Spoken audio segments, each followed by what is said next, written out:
And I saw, and lo, a Lamb stood on the mount of Zion, and with him 144,000 and 40,000, having his name, the name of his Father, written in their foreheads. And I heard a voice from heaven, as the voice of many waters, and as the voice of a great thunder. And the voice which I heard was of many harpers, harping in their harps.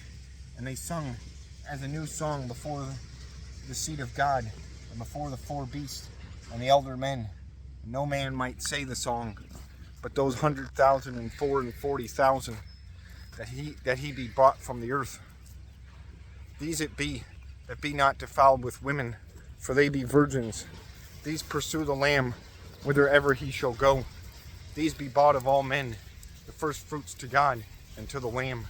And in the mouth of them leasing is not found, for they be without wem before the throne of God.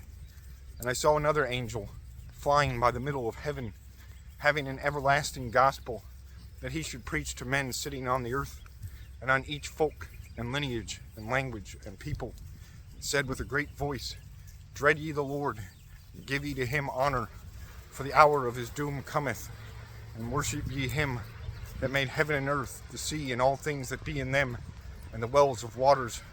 And another angel pursued, saying, That great Babylon fell down,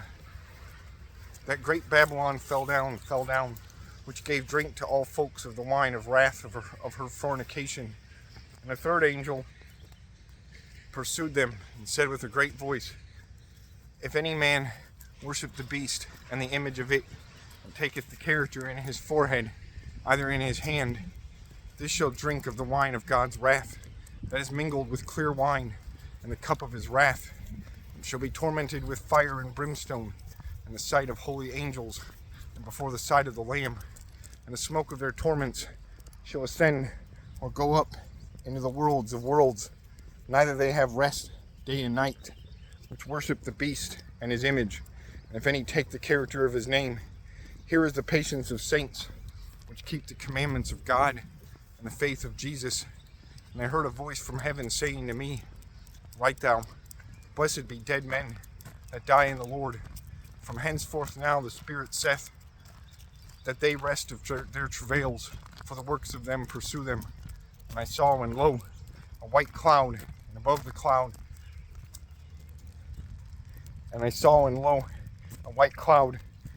cloud, a sitter, one like the Son of Man, having in his head a golden crown, and in his hand a sharp sickle.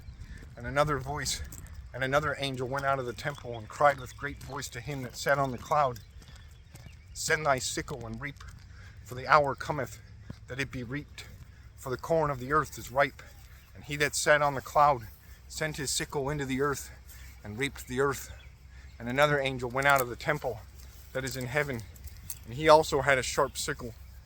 Yet another angel went out from the altar that had power on fire, and he cried with a great voice to him that had the sharp sickle, and said, Send thy sharp sickle, and cut away the clusters of the vineyard of the earth, for the grapes of it be ripe. And the angel sent his sickle into the earth, and gathered grapes of the vineyard of the earth, and sent into the great pit of God's wrath. And the pit was trodden without the city, and the blood went out of the pit till to the horses' bridles by furlongs 1,600.